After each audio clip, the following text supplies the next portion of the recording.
of manipulation and exploitation. Turns out some of these victims approached the police during the 2-week search operation over at the Kingdom of Jesus Christ compound in Davao City. Brian Castillo with a big story tonight. Minors as young as 12 years old are among those who allegedly were abused by Kingdom of Jesus Christ founder Apollo Kibuloy. According to the police, these alleged victims reached out to them as they were serving the arrest warrants for Kibuloy and his co-accused inside the KOJC compound in Davao City. May mga lumapit po sa PNP na nagsabi po na sila ay nabiktima rin po ni Pastor Kibuloy. We are now in the process of coordinating with the SWDs because accordingly, some of the parents of those abused children were the ones who approached our police officer there. At ngayon nga po, we are now in the process of documenting those allegedly additional victims of Pastor Kibuloy. Fajardo did not detail the nature of the abuses, as the cases are still being documented.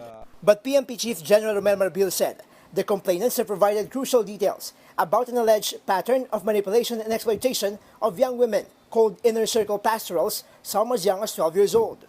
Marbil added that the police continue to gather and examine the evidence to ensure they build a strong case against Kibuloy. When asked for the reaction to this development, Kibuloy's lawyer, attorney Israelito Torion, said he couldn't comment yet as they haven't been given clear details on the allegations. But they are hoping that the PNP exercise fairness and professionalism in treating the alleged new discoveries and to do their job without much malicious publicity. Kibuloy is already facing multiple charges of sexual abuse, child abuse, and human trafficking here in the Philippines. On Friday, he and his co-accused are set to be arraigned in regional trial courts in Pasig and Quezon City. After an earlier conflict in schedule, it has been agreed to have Kibuloy attend the arraignment for the non-bailable qualified human trafficking charge at the Pasig RTC in the morning. His arraignment for the sexual and child abuse case at the Quezon City RTC follows in the afternoon via video conferencing. The court has ordered Kibuloy's personal appearance before his arraignment at the Pasig RTC. But citing security concerns, his lawyers are currently negotiating that this too be done remotely. The Senate likewise is seeking to have Kibuloy attend its next hearing. Susulat na ako sa nauukol na korte para masigurong andito rin siya bilang pagsunod din sa standing warrant ng Senado para sa kanya. Marami kaming itatanong kay Apollo Kibuloy kung bakit talaga niya ginawa ang lahat ng ito. Authorities are also appealing to other potential victims of Kibuloy and his group to come out and seek their help. For News 5, Brian Castillo. We are One News. For the third straight year, the Philippines topped the World Risk Index report. Now, what does that mean exactly? Ria Fernandez with more details. The recent storms that hit underscored not just how severe weather disturbances are becoming the norm, but also how inadequate the country's infrastructure remains. For instance, this barangay in Quezon City saw floodwaters rise up as high as a 2-story house. Homes built with light material didn't provide much shelter either. So to prepare for the next typhoon or flash flood, this family has kept this old bathtub as their lifeboat. Mahirap, nakakapagod, tapos nakakapuyat kasi hindi ka makatulog ng maayos kasi konting ulan lang, tumataas yung tubig, tsaka mahirap yung pagkain dito kasi lahat ng tindahan dito sarado. Situations like this again landed the Philippines in the top spot of the World Risk Report by the Institute for International Law of Peace and Armed Conflict of the Royal University Bochum in Denmark. This index is widely used by governments and companies around the world. This year, countries were assessed on 5 indicators: levels of exposure, vulnerability, susceptibility, lack of coping capacities, and lack of adaptive capacities to crises including extreme natural disasters, conflicts, pandemics, and wars. The Philippines scored high to very high, where lower marks are better. Particularly in the lack of coping capabilities, the Philippines scored 58.07, while in the lack of adaptive capabilities, the Philippines scored 56.10. Coping involves various capacities and actions to counter the negative impacts of natural hazards and climate change and to minimize damage in the immediate aftermath of an event. Adaptation refers to long-term processes and strategies to counter, mitigate, or avoid future adverse impacts. For Dr. Mahar Lagmay, director of the University of the Philippines Nationwide Operational Assessment of Hazards, it's time to change the way the country prepares for calamities. Kailangan natin gumamit ng probabilistic risk assessment na sinasama mo yung maliit na baha, malaking baha, mas malaki pang baha, napakalaking baha, at saka climate change na baha na senaryo. Kailangan yung hazard map mo reflecting the changing times. May climate change scenario, mas malaki dun sa historical record, mas malaki dun sa naranasan natin. Lagmay is pertaining to Project NOAA, an online risk reduction and management program that was jointly developed by UP and DOST. It was shut down during the time of former President Rodrigo Duterte and was later picked up by UP. Lagmay says almost 60% of local governments are now using it. Project NOAA's hazard map allows the public to see in real time which areas are most vulnerable to floods, landslides, and storm surges. The World Risk Index report pointed out that more than material damage, higher risk index scores also jeopardize livelihoods and have a significant impact on an individual's mental health. The Philippines also topped the World Risk Index in 2022 and 2023. This year, the 10 most at-risk hotspots are in the Americas and Asia, with Indonesia, India, Myanmar, Bangladesh, and Pakistan, the other Asian nations joining the Philippines in the top 10. For News 5, Ria Fernandez, We Are One News. Well, over in the United States, debate night did not disappoint. The first and what's likely the only televised face-off between Vice President Kamala Harris and former President Donald Trump was certainly full of quotable quotes that will resonate through to Election Day on November 5. It was tense from the get-go after a handshake initiated by Harris. The two presidential aspirants engaged in 90 minutes of heated exchange on key domestic and global issues. As expected, the economy was front and center, with surveys showing it's still the #1 issue for most voters, just like in the Philippines. I imagine and have actually a plan to build what I call an opportunity economy. Because here's the thing. We know that we have a shortage of homes and housing, and the cost of housing is too expensive for far too many people. We know that young families need support to raise their children, and I intend on extending a tax cut for those families of $6,000, which is the largest child tax credit that we have given in a long time. My opponent, on the other hand, his plan is to do what he has done before, which is to provide a tax cut for billionaires and big corporations, which will result in $5 trillion to America's deficit. We're doing tariffs on other countries. Other countries are going to finally, after 75 years, pay us back for all that we've done for the world. Look, we've had a terrible economy because inflation which is really known as a country buster. It breaks up countries.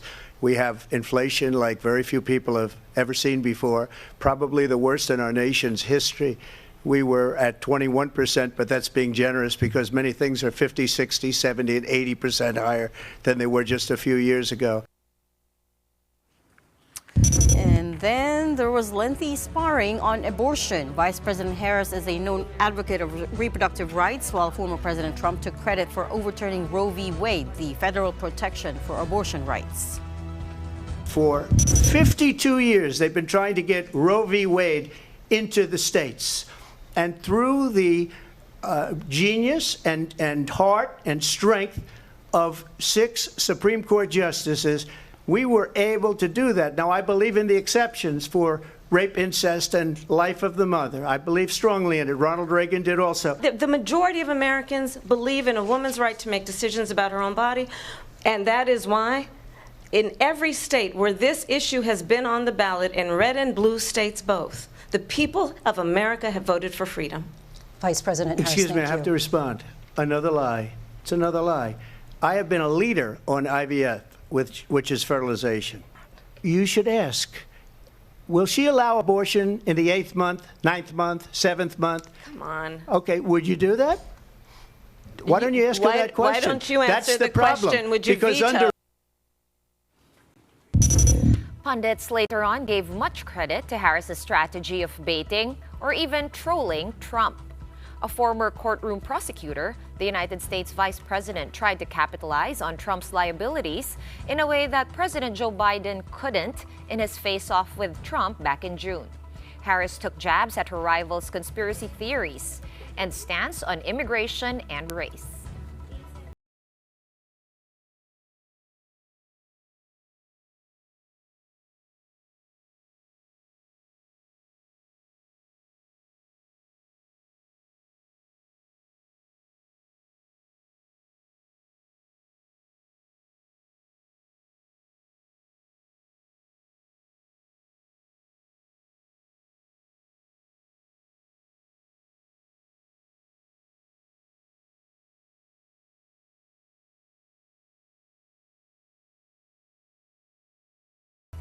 Magandang gabi sa inyong lahat. Thanks for having us. Thanks so much for having We us. could just have them both on screen again. It's been a very long day, so first thing I want to say is thank you so much. You've been appearing on our shows throughout the whole day, and we thank you for your time and your insights through this momentous evening or morning, your time now. I've read a lot of reviews on the debate, so it's been 12 hours essentially. Most U.S. newspapers, news outlets are calling it for Kamala. They say that she won this debate clearly, but you don't have to take my word for it. I'm going to show you someone who's the authoritative voice on this. If I could just call up that graphic that we have. There we go. Guess who won the endorsement, the much coveted endorsement of Taylor Swift? Well, it was Kamala Harris. So that's important. I mean, we laugh about it, but it's important because she has 283 million followers just on Instagram, and she's just finished a wildly successful world tour as well. Broadly, what did you guys think?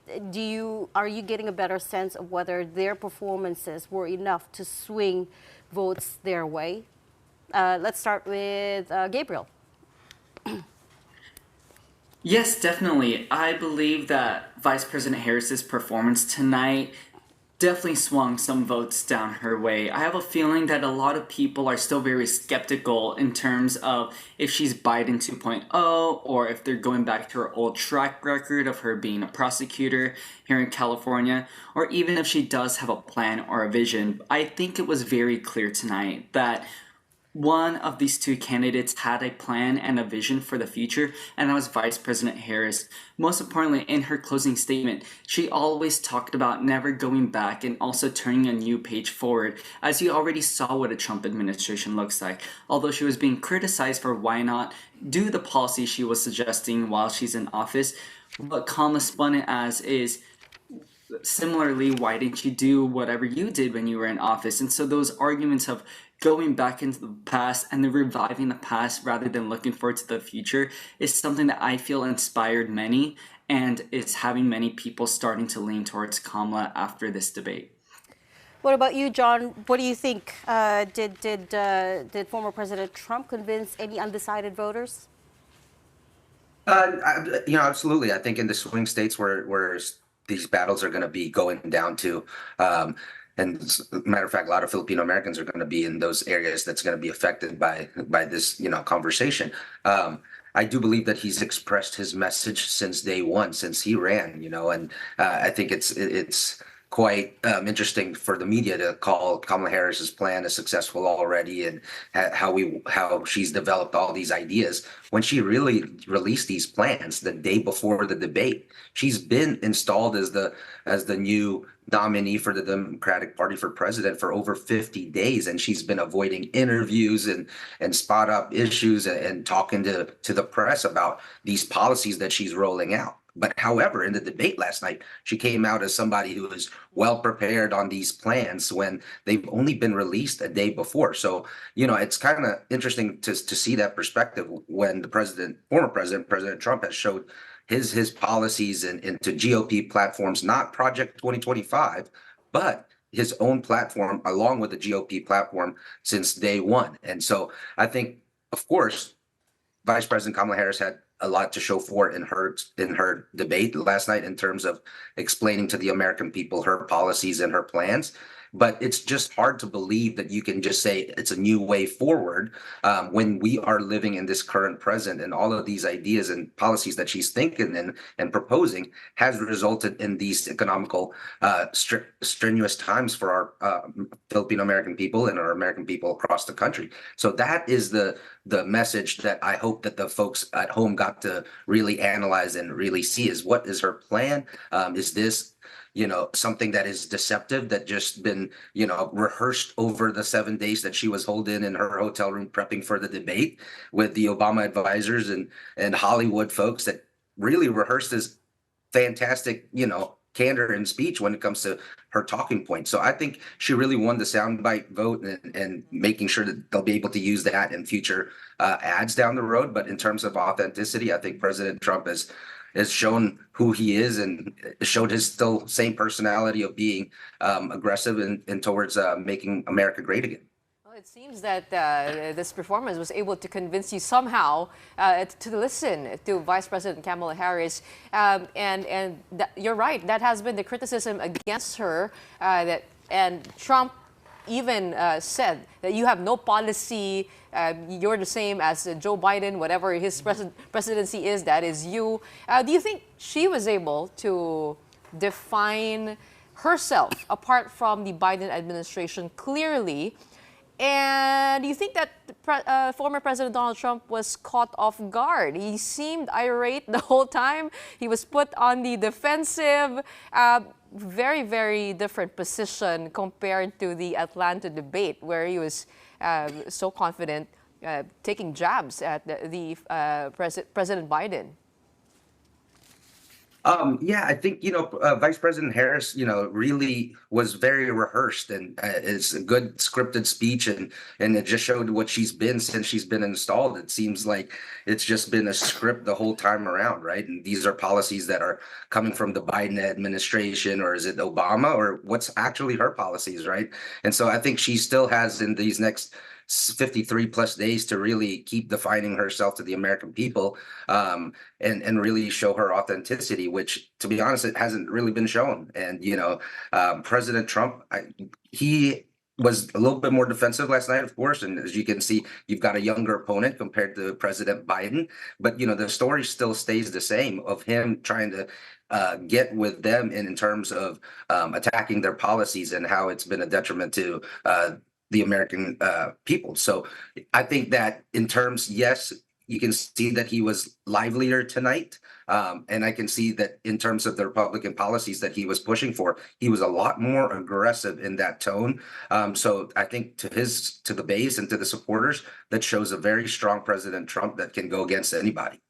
Okay, Gabriel, I want to ask you this question first. We all know that the U.S. uses an electoral college system, meaning popular votes, unfortunately, do not count. Now, we're talking about just a few swing states here. Crucial vote, a narrow margin. Some are calling it razor thin, right? What key issues have you guys figured out when it comes to these swing states and the issues they want to hear about, that they want to hear clear plans about? And do you think that was addressed in the debate tonight? I believe the swing states want to hear a lot about immigration, especially national/homeland security, and also the economy. So on the immigration front, President Trump's policy proposal, as bare as it was to deport 10 or to 11 million people in the United States, which, as a part of that, I should mention, a lot of Filipino Americans in the United States are also a part of that undocumented population. And so, as wanting to deport that 10 to 11 million, he talked about using local law enforcement, using the military. But when pressed upon going door to door, he couldn't answer that question. And so what that really shows us, similar to his response to the healthcare side of things, is President Trump has concepts of a plan, but because he's not president, he doesn't have a plan. And on the flip side of things, Vice President Harris was put in charge of the Biden-Harris administration's plan to create a response to the border. And what we saw in the border bill that was introduced in Congress, as Harris pointed out, is that Donald Trump called up his Republican members within Congress to kill the bill, despite the bill being a bipartisan effort, both Democrat and Republican, to support it. That would have expanded Border Patrol, but also redefined asylum, as we see now. what's also really important to note is that even though the Biden administration right now, they did not change the policy prior to Trump, but rather they extended it and they expanded upon it to make it stricter so they can find out better ways forward for immigration. And so that as its own compromise, Vice President Harris is taking down, but also re-upping the fact that Donald Trump runs when he creates a problem for him to run on. Whereas Vice President Harris is there to answer the problem and the solution when it's given. Another thing, on the economy, Vice President Harris, although, as John mentioned, did just recently release these plans do take time, especially that she wasn't the candidate at the time. But her plan is actually verified by Wharton, University of Pennsylvania, Wharton School of Business, which Trump got wrong, School of Finance professors. And there are even tweets from Wharton School of Business professors saying that none of them reviewed Trump's plan and policy, but he lied on national television saying that they did. And so this opportunity economy that Vice President Harris is talking about, with a $6,000 tax benefit, with a $12,500 small business startup grants, and also much more, such as buying homes. I don't think we realize this, but with homes being assets in the United States, it is a carry-on of generational wealth. And so these very clear plans, albeit released just recently, being released the day or two before the debate, provided Vice President Harris the opportunity to share them on a national stage and explicitly state that she's not Joe Biden, that she's not Donald Trump, that she is her own unique person that has her own unique plans. Biden didn't mention any of these policies back in the last debate, so it's very clear that Vice President Harris has found a way to differentiate herself from the prior president. Right. Well, immigration, the economy, abortion, you're right that these are the issues that matter to swing state voters. But let me put it this way. What did you guys not hear that you were hoping the candidates would touch on, especially from your lens as Filipino Americans? John, let me start with you. Yeah, I mean, you hit it right on the head. I think I'd love to hear more on terms of the, Vice President's clear policies and how she differentiates herself from her boss.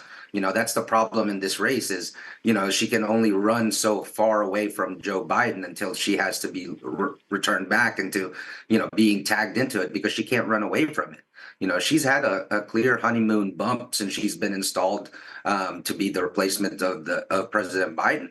But she hasn't been clear about these policies. And I mean, come on, in Washington, D.C., you can release policies, options in 2 or 3 days. And if you've got a presidential staff that's working around the clock and it takes you 1 day before the debate, it seems a little bit more deceptive to the American people. In terms of the economy and in terms of immigration, as you can see, these are still the number 1 and 2 issues that's really wrangling our folks here in the United States. And it's clear post debate that the folks still saw Donald Trump as a strong person when it comes to the economy and into the case of the immigration.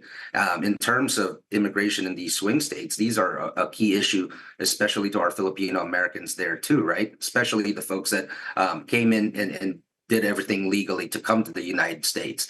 Unlike from folks in the southern border that crosses over, they tend to just walk, we had to come to the United States. We had to get some sort of visas. And then for us to extend that and make the decision to stay longer. But in this case, we've got folks, Filipino Americans, that share the sentiments of, man, it's a slap to the face to our community that does everything legally, waited for the proper legal years to become a citizen. Right. And now to see that their benefits and some of the health benefits that they're seeing being given and displaced to the illegal immigrants. So that is a very, very important issue to our folks that's in the border, and especially the economy as well. They're working more, saving less. Budgets are stretching thin. They have to decide, $1,000 doesn't go far anymore. And they have to really decide between their family members and investments and the future. And then what we also have to remember is majority of these Filipinos still send money back home to the Philippines into supporting their families. So those are really the issues that our Filipino Americans are feeling. And you can tell that there's been a shift in terms of the movement when it comes to that. And so hopefully it gives a strong movement coming to the election. I'm going to have to apologize to Gabe because we've clearly run out of time for a rebuttal, but we will have you guys on another time. It's still about 2 months away. Thank you so much, gentlemen, for talking to us. It's been a very long 24 hours for you. That was Phil-Am community leaders John Jose and Gabriel Young. We appreciate your time. Coming up next, after skipping budget deliberations, Vice President Sara Duterte now says she does not mind having the OVP totally defunded. More on that when the big story returns. Keep it here.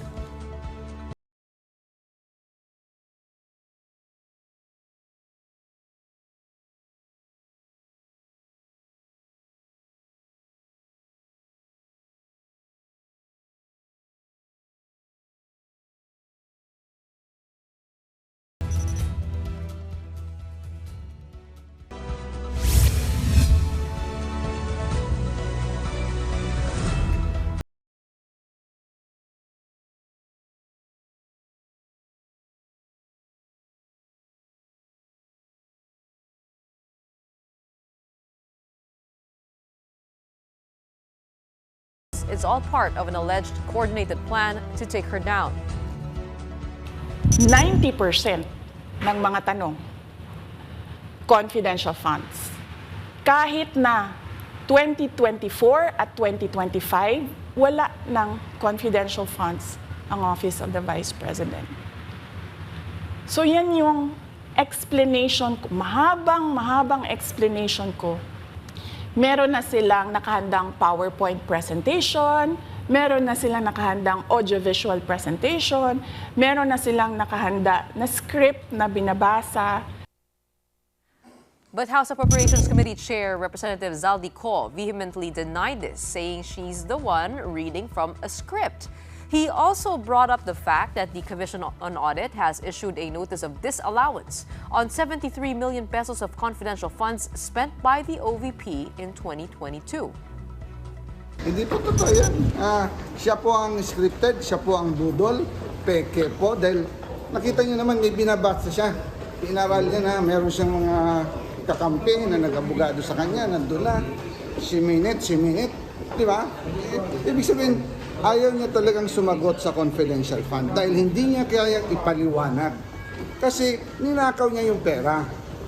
Ang tanong diyan, isauli niya dapat yung pera. Ko also said that the committee is now studying whether or not to decrease the OVP budget, as there are a few overlapping social programs with other agencies. Now, for context, the OVP budget under Duterte's predecessor, Leni Robredo, never reached 1 billion pesos. It more than doubled when Duterte took over in 2023.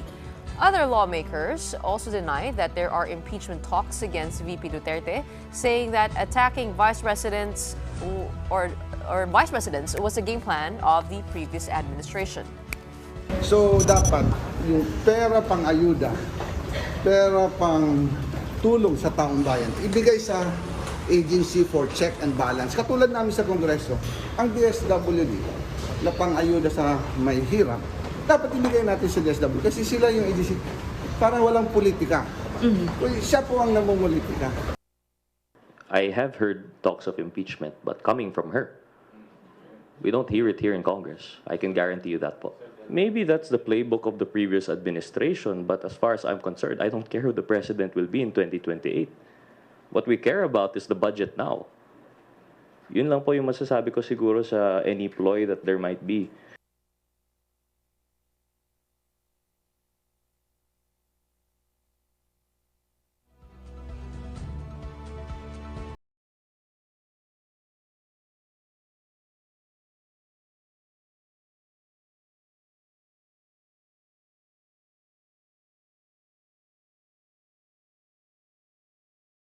He's joining us via Zoom this evening. Congressman Ace, thank you so much for joining us tonight.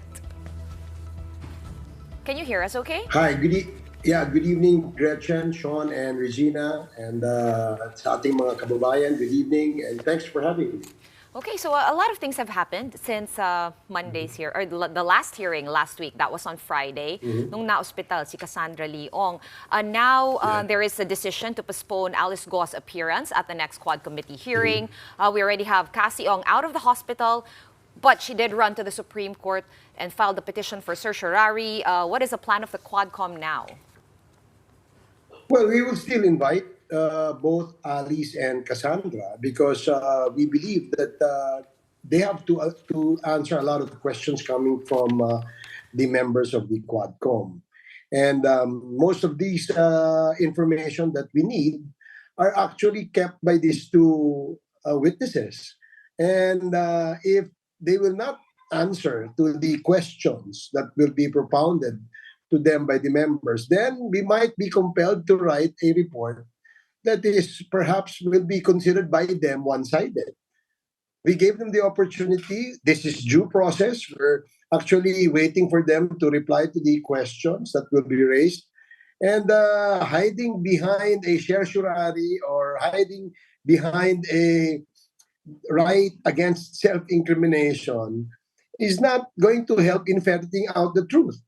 So what are they afraid of? We already know the story. We just needed to hear it straight from them. And if they will not speak, then we will be again compelled to write a report that may not be favorable to them. Congressman, I'm just wondering how you will change or pursue the line of questioning, because we did see it happen with Alice Go over in the Senate, and she either does not remember, does not know, or invokes her right against self-incrimination. I'm just wondering if the threats to their lives are real. And we had Attorney Ferdinand Topacio here yesterday night. What is your game plan? Are you possibly considering an executive session first? Is that possible? Are you going to change anything? To add to that, no? Sorry, Gretchen. Well, An executive session for... with their lawyers present as per the rules. That's what Attorney Topacio told us last night, that the reason why Cassandra refused an executive session was because her counsel was not going to be allowed into this session. Would you consider, and why not consider, an executive session with counsel present? Because we don't need a counsel of the witness in an executive session. The reason why the committee will perhaps extend or grant the executive session to a witness who requested that is because there are national security implications that may come out after she reveals something. So if I don't think there is a need for a lawyer there. We know her rights. We will protect her rights. We know, and she can answer all the time that she will invoke her right against self-incrimination, and we will respect that.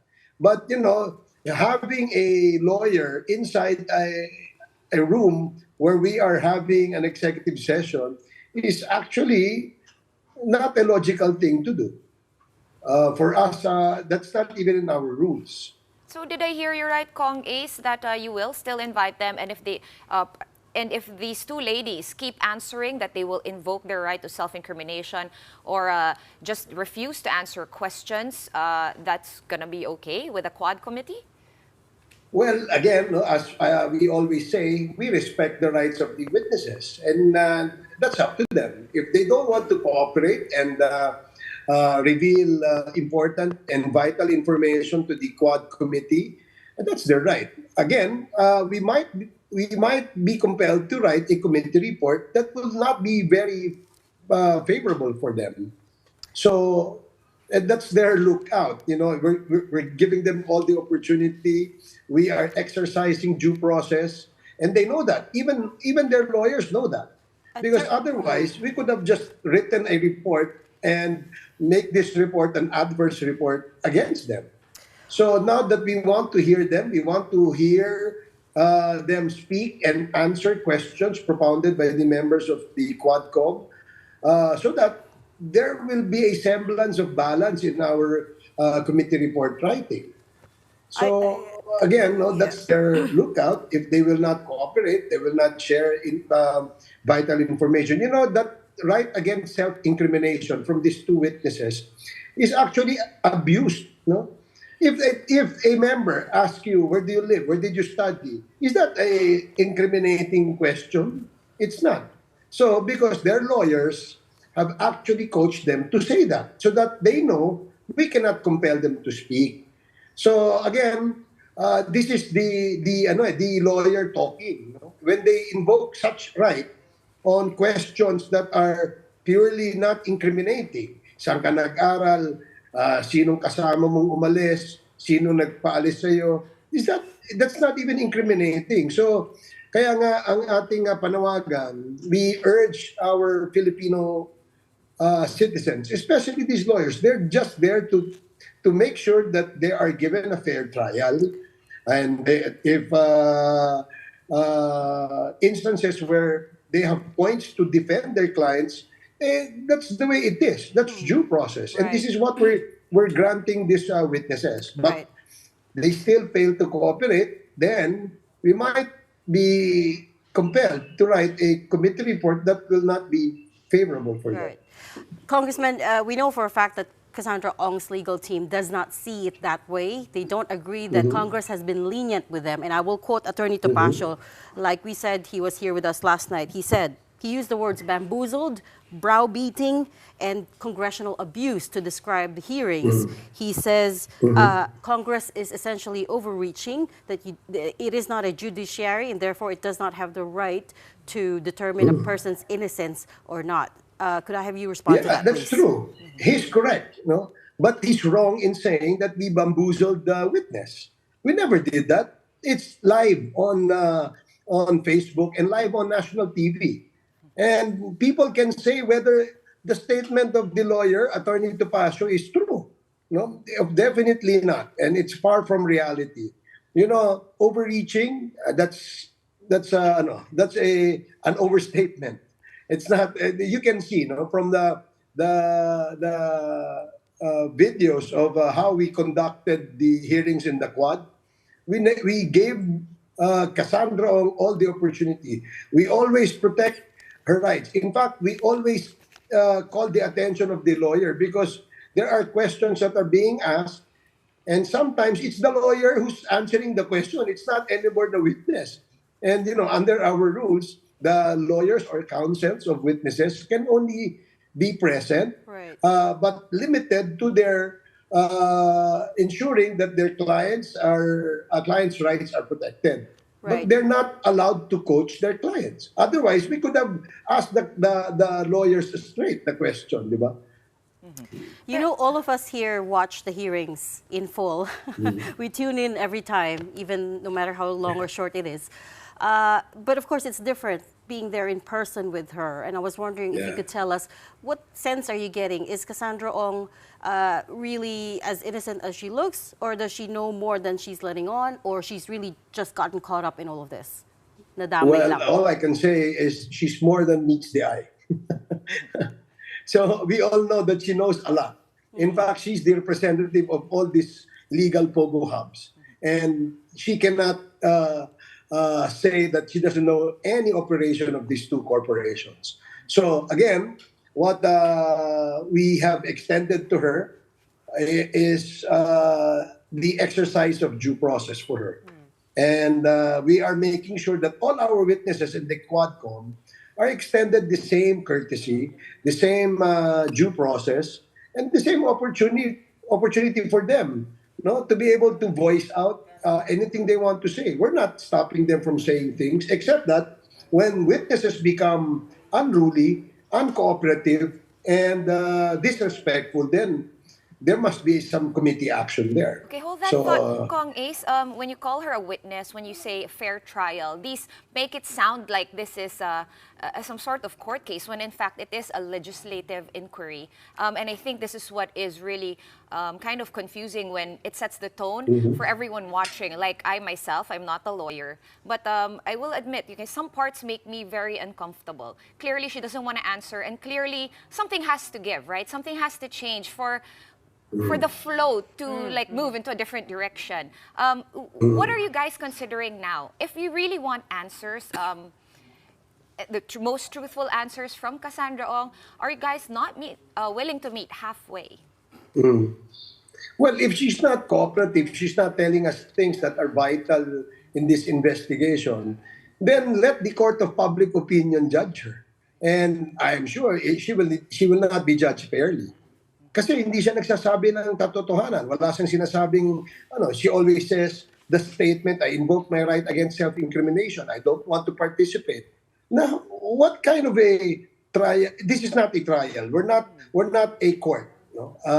But our rules, the court rules, the rules of the court is superior to the rules of the House, where when we conduct investigation or inquiries in aid of legislation.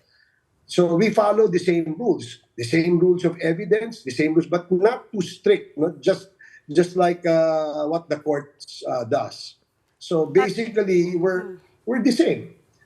Yung objective namin is to discover what are the information we needed in order for us to be able to come up with a new legislation or maybe an amendment to an existing law.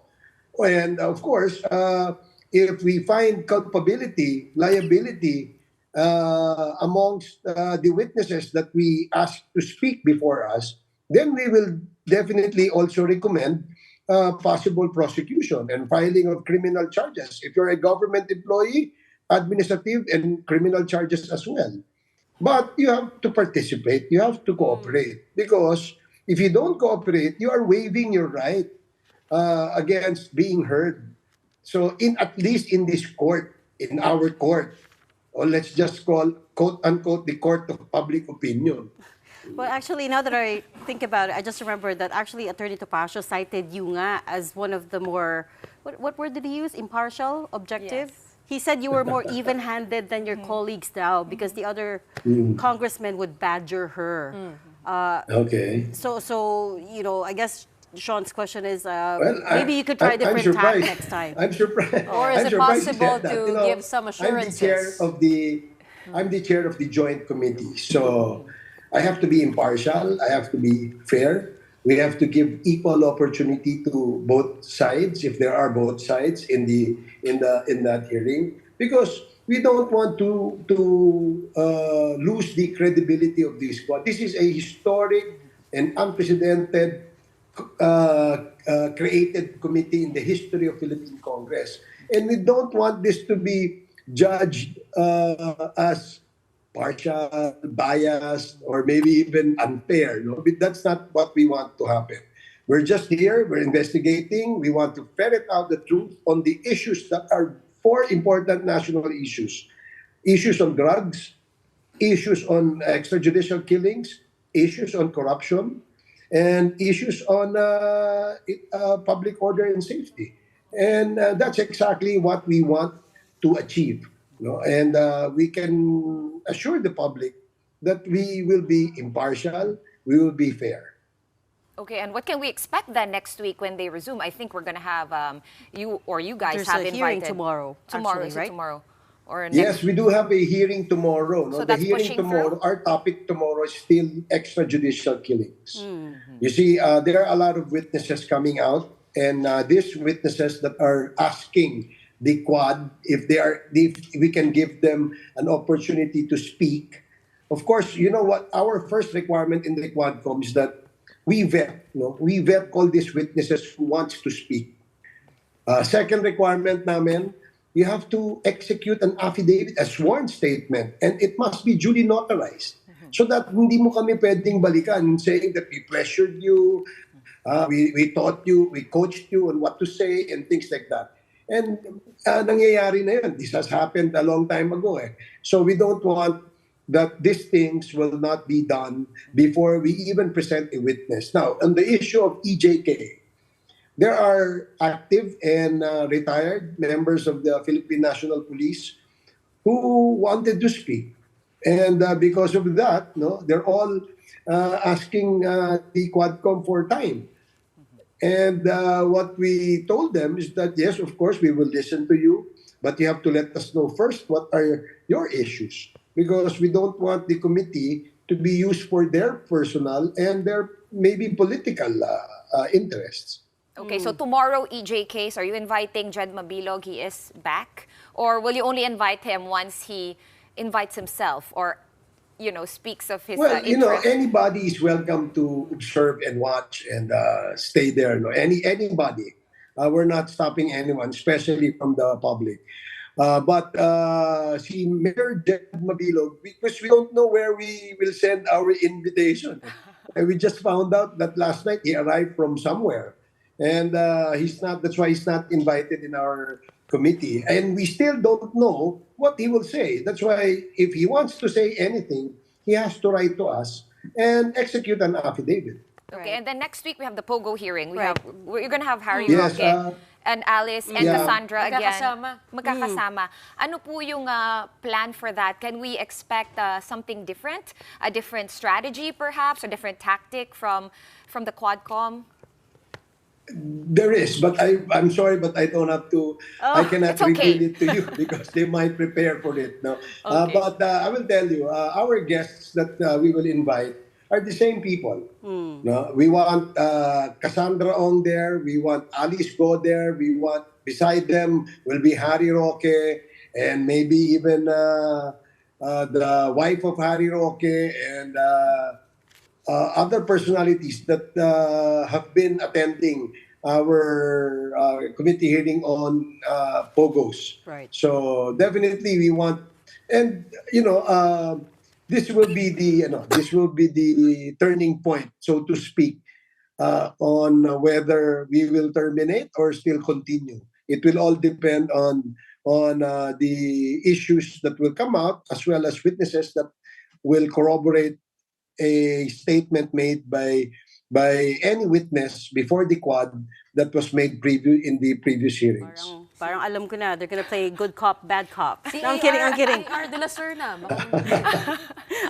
Well, that could be a strategy. Well, exactly, right? I have a feeling That that's could be where a you're gonna go. I think they did that already during the 15-hour. Last time it was all bad cop, bad See, cop. The first when you one. interrogate, Yeah, exactly. when you interrogate someone, you just don't hit that person right away. You have to, make him feel comfortable. Yes, make him exactly. feel at ease. Exactly. Because, there are tensions. Right. That's what I'm here and saying. there. Yeah, that's what I'm saying. Congressman Barbers, last from me, you once told our sister program StoryCon that lawmakers are open to offering the possibility of being state witness to Cassandra Ong. Is that still on the table? Yes. No, anybody who wants to speak the truth and feels that their lives will be at stake and they need the support of the government, as long as they are qualified and they are eligible, why not? No, we are offering this program for them to avail. No? If indeed their testimony will be a very important piece of the puzzle that we are building. So that still stands. The offer still stands. And for those witnesses who wants to avail of this program, as long as they are the least guilty, and of course, it will depend on what kind of information will they share before the Quad Committee. Oh, they have to be the least guilty. I think it's not the. It has to be. They're not the most guilty. Yeah. Right. The least guilty. The Yeah. least guilty. So the people in the middle can avail of the program, but not. Well, it depends because the boss. The program will assess and evaluate whether they are eligible or not. Okay, so it's not up to the Quadcom. Well, we'll let you go and let you. We can make recommendations, and when we do recommend, the evaluation will start. Okay, well, we'll let you go. Thank you so much for joining us. We know you have a big day tomorrow. We'll be tuning in. We will be tuning in. And again, next week, House Quad Committee Chairman and Surigao del Norte, 2nd District Representative Robert Ace Barbers. Thank you so much for your time. Thank you. Speaking of, Cassandra Ong has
Same thing goes with the Senate, right? They have not allowed or given in to Alice Go's request.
Right, to ride one, and then you see it one hitting.